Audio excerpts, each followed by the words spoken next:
It was one of those evenings when the world seemed determined to stay quiet.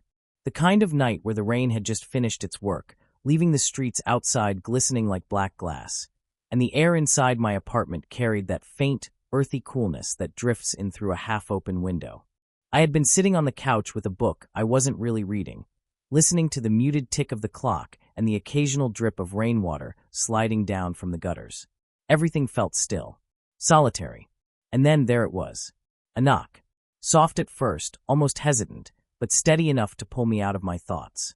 I set the book aside, feeling a quick thrum in my chest. There's something about unexpected knocks at dusk that stir the imagination. And in my case, there was reason enough to imagine. It was often her. My landlady. When I opened the door, the familiar figure stood there. She was just as she always seemed in these moments, graceful without trying, her hair a little tousled from the damp air outside, a loose strand catching the glow of the hallway light. But this time, she wasn't alone. Beside her stood another woman. Similar in age, maybe a little younger, but carrying the same quiet poise that comes from years lived with confidence. She had a warm smile, curious eyes, and a coat still dusted with droplets from the rain.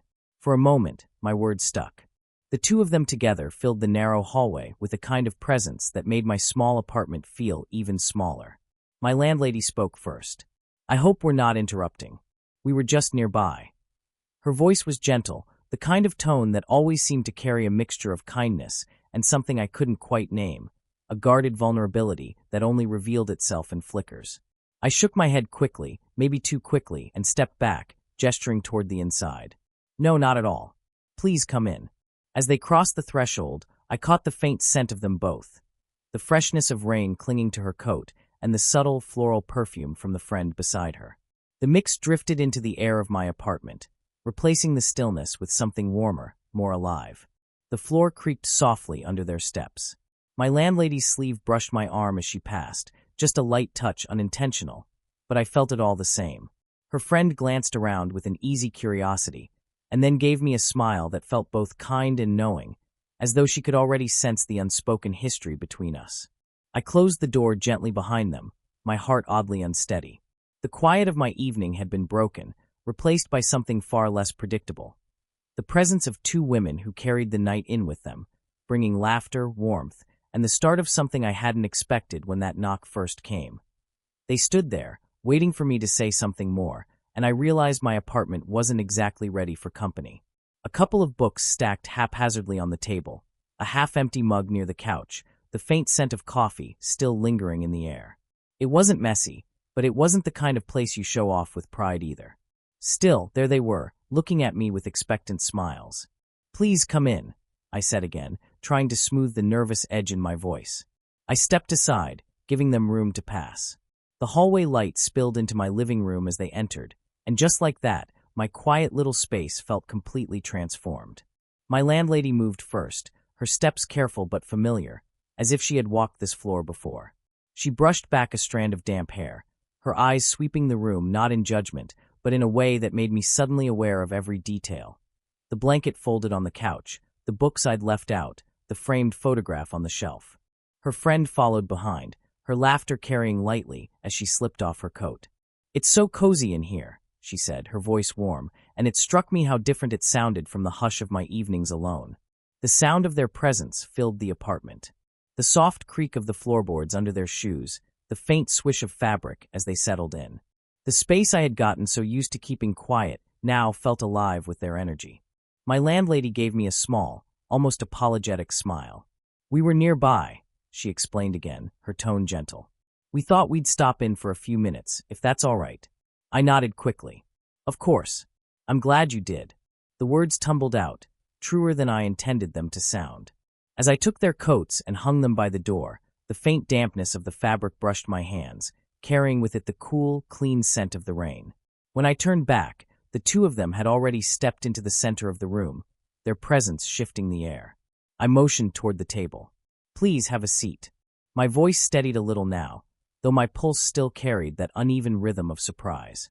They settled at the table with an ease that startled me. My landlady's hand rested lightly on the surface, her fingers tracing absent patterns against the wood grain, while her friend leaned back comfortably, eyes roaming with open curiosity. I moved around the small kitchen space, offering tea or coffee, anything to give my hand something to do. From the corner of my eye, I caught glimpses. The way the two women exchanged glances, the slight tilt of my landlady's smile, the warmth her friend radiated so naturally. By the time I set the cups down in front of them, my apartment no longer felt like just my own. Their presence had claimed it, softened it, and made it something else entirely. And as I sat down across from them, I realized that the quiet of my night had been replaced by a new kind of anticipation, one I couldn't quite name, but didn't want to let slip away. The steam rose from their cups in gentle curls, carrying with it the earthy scent of tea. The clink of porcelain against the wooden table filled the silences between our words, giving the moment a rhythm of its own, soft, unhurried, steady. At first, I didn't say much. I listened. The two of them, my landlady and her friend, fell easily into conversation, weaving stories back and forth like a tapestry of shared history. It was the kind of talk that moved between laughter and nostalgia without warning, their voices shifting tones as naturally as the rain outside had shifted from heavy to a soft drizzle. Her friend, whose name I had just learned, Marina, was full of stories. She spoke about late nights in their younger years, about music that used to fill dim cafes, about little adventures that had seemed insignificant then but felt golden now in the retelling. My landlady would laugh, shake her head, and add her own version of events, correcting details with a sly smile. I sat there, half forgotten in the exchange, yet somehow more drawn in than if I had been speaking myself. It wasn't just the words. It was the way they leaned toward each other, the way their eyes lit up when memories collided, the sound of their laughter mingling together like two notes in harmony. Every so often, my landlady's gaze would flicker toward me, as if to make sure I was still there. And each time, something subtle lingered in that look. A warmth, a recognition, as if she wanted me to see not just the surface of who she was, but the history beneath it, the layers of youth, strength, mistakes, and longing that had shaped her. Her hand rested on the table, fingers brushing absently close to mine. It wasn't deliberate, I told myself. And yet, the nearness carried weight. I could feel the warmth radiating from her skin, and for a moment I imagined what it might be like if her hand slipped just a little closer. My heart betrayed me with a sudden, quiet rush. Marina noticed. Or maybe she simply sensed it. There was something knowing in the way she glanced at us both, her smile curving gently, as if she understood more than she let on. She sipped her tea, eyes lingering on me a heartbeat longer than necessary, and then she turned the conversation toward me. "And what about you?" she asked, her tone light but curious. "You're younger, but you must have your own stories." The attention caught me off guard. My landlady tilted her head slightly, waiting for my answer, her eyes soft in the glow of the lamp. I spoke, though my voice was quieter than theirs, about my studies, my hopes, the small, ordinary details of my life. And as I did, I noticed the way my landlady listened. Really listened. Her chin resting lightly on her hand, her gaze steady, as if the simplest words I spoke mattered. In that moment, between the steam of the tea and the gentle laughter still hanging in the air, I realized I wasn't just an observer anymore. I had been drawn into their circle, into their warmth, and the distance between us all, age, experience, life, suddenly felt smaller, almost fragile, like it could break with just one more story, one more touch. The evening had settled into a rhythm, the kind that makes you forget the time. The tea had cooled, our laughter softened, and the stories had begun to taper off into gentler silences. It wasn't the heavy kind of quiet that makes people restless.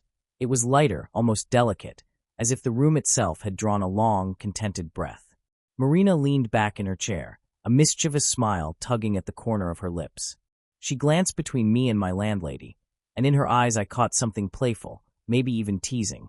"You two seem to understand each other," she said casually, though her tone carried the weight of suggestion.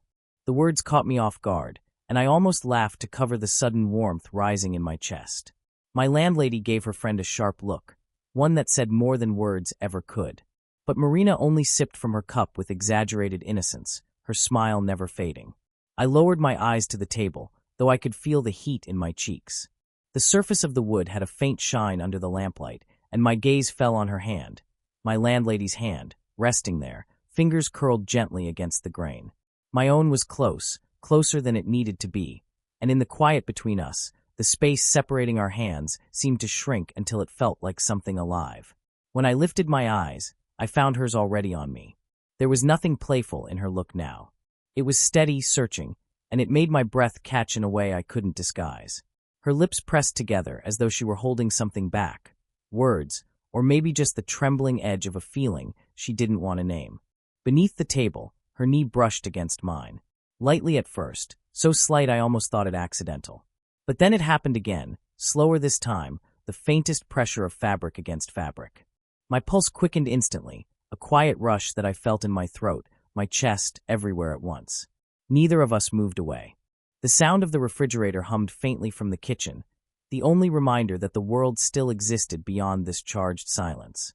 Marina said something then, a small joke, but I barely heard it. My attention was locked on the woman sitting across from me, on the way her breath caught softly, on the shadow of vulnerability hidden behind her composure. Her friend's eyes flicked between us knowingly, as though she had seen all this before, in some other time, some other place. And in her smile there was no malice, only quiet approval, the kind that gave permission without ever saying so aloud. I wanted to speak, to break the tension with words, but none came. Instead, I simply sat there, my knee pressed against hers, my heart betraying me with its unsteady rhythm. And in that moment, I realized something had shifted. The casual evening, the easy stories, the comfortable distance, they were gone.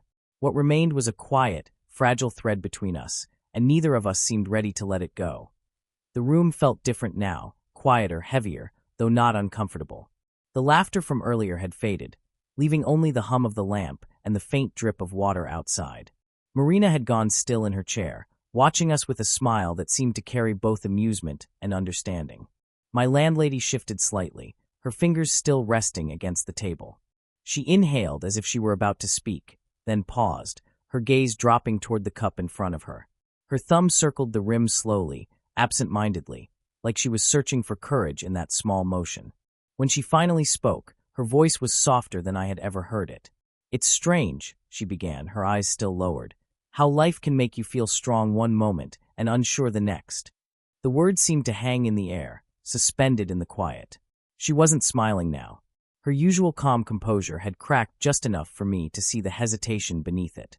It startled me, this glimpse of her not as my landlady, not as the woman who always seemed to know what to say, but as someone quietly vulnerable. Marina reached out, resting a hand on her friend's shoulder, her touch light, supportive. She didn't interrupt, didn't explain, just stayed there, offering presence. I leaned forward slightly, drawn in without thinking. "I don't think that's strange," I said gently. "I think it's just human." Her eyes lifted to mine then, and for a moment it felt like the room shrank around us. There was a sheen in her gaze, not quite tears, but something close. I couldn't look away. "I've spent so long being the one who holds everything together," she continued, her voice steadying, though I could hear the quiet ache beneath it. "The one people rely on. And sometimes it feels like I don't get to be unsure, or to lean on anyone else." The silence after those words was different from before. It wasn't awkward. It was intimate, like the world had stepped aside to let us breathe in the honesty of it. Before I even realized it, my hand moved. Slowly, carefully, I reached across the table and placed it over hers. Her skin was warm, her fingers tense at first before softening beneath my touch. I didn't say anything. There wasn't anything to say. But in that gesture, I wanted her to know she wasn't alone in the room, or in what she carried. Her breath caught, just slightly, and she held my gaze with an expression I couldn't quite read, part gratitude, part hesitation, part something deeper that neither of us dared name. Marina's smile deepened, though she said nothing. She simply leaned back in her chair, giving us space without leaving, her presence quiet but reassuring.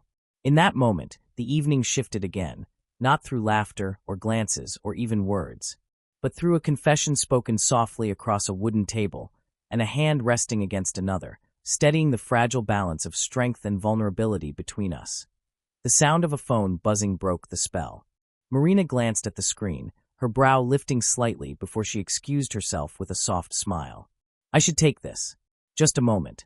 She slipped into the other room, her voice fading into a low murmur behind the closed door. And just like that, the apartment grew still again. Just the two of us at the table, the lamplight casting its warm glow across her face. My landlady didn't move at first. Her hand was still under mine, her fingers resting quietly in my grasp. When I realized, I began to pull back, not wanting to overstep, but she surprised me. She turned her palm upward, her fingers curling gently around mine as though asking me not to let go. The simple pressure of her touch sent a ripple through me. It wasn't bold, not dramatic. It was hesitant, almost shy, but it carried more weight than words ever could. Her eyes lifted slowly to meet mine, and for a long moment, neither of us spoke.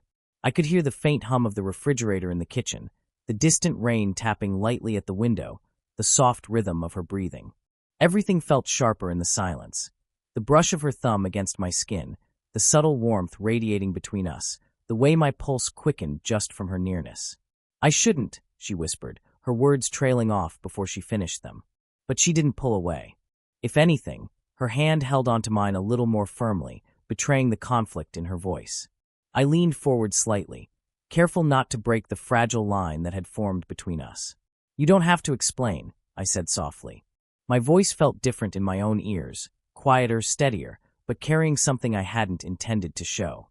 Her gaze lingered on me, filled with something unspoken. The distance between us felt suddenly unbearable, though it was only a table's width. She shifted, leaning closer without seeming to realize it, her other hand brushing lightly across my forearm as if testing the space between us. That small contact set my heart racing.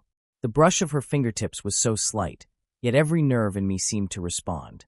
I didn't move away. I couldn't. Her breath caught again, just barely audible, and for the first time that evening I saw a tremor of vulnerability in her that mirrored my own. She looked like she was holding a question behind her eyes, one she was afraid to ask, one I wasn't sure I was ready to answer. The moment hung there, suspended. Two people caught between restraint and longing, between what was expected and what was beginning to feel inevitable. The sound of Marina's voice drifted back into the room, muffled but growing closer. My landlady drew back slightly, though her hand lingered on my arm for one last, fleeting moment before slipping away. And yet, even in that brief touch, something undeniable had been exchanged. A quiet promise, fragile but real, that we had crossed a threshold we couldn't step back from. Marina returned to the room a moment later, her phone tucked away, her eyes flicking quickly between us as if she could read the silence that had filled the space in her absence. She didn't comment, not directly, but the small, knowing smile that curved across her lips said everything. My landlady had already shifted back in her chair, her hands folded neatly now, her composure carefully rebuilt. But I could still feel the ghost of her touch on my arm, the warmth lingering like a faint echo. It wasn't something I could brush away, and judging by the quick glance she gave me before turning to her friend, she felt it too.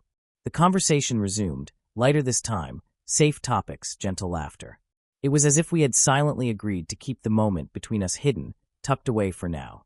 But beneath the surface, I carried the weight of it, and every time our eyes met across the table, the air thickened again, even if only for a heartbeat.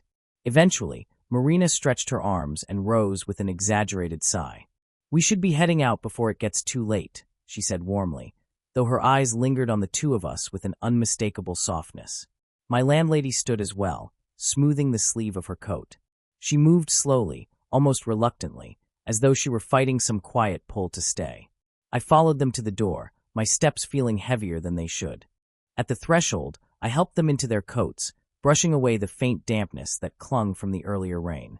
Marina thanked me first, her smile bright, her voice carrying an ease that contrasted the unspoken tension I still carried. She slipped outside, giving us both space without making it obvious. That left her, my landlady, standing close in the narrow doorway. For a moment, neither of us spoke. The hallway light spilled across her features, catching in her eyes, softening the edges of her expression. She looked at me, steady but quiet, as though weighing whether to say what lingered between us. Instead, she stepped forward. Her hand came up lightly, brushing my arm, and then she leaned in. Her cheek grazed mine in a fleeting embrace, warm, tender, and lingering just long enough for me to feel the steadiness of her breath against my skin. When she drew back, her hand remained on my arm, fingers giving the slightest squeeze. "Thank you," she said softly. Simple words, but her voice carried layers, gratitude, hesitation, and something deeper she wasn't ready to name. I nodded, unable to find my own words, though I hoped she could see in my expression everything I couldn't say aloud. She stepped back then, joining Marina in the hallway. Together, they disappeared down the stairs, their voices fading into the night until only silence remained. But when I closed the door behind them, the quiet no longer felt empty. It felt charged, alive, filled with the memory of her touch and the promise of something still unfolding. I leaned against the door for a moment, exhaling slowly. My apartment smelled faintly of tea, of rain, and of her perfume lingering in the air. And though the night had ended, I knew one thing with certainty. This was not the last time her knock would change everything.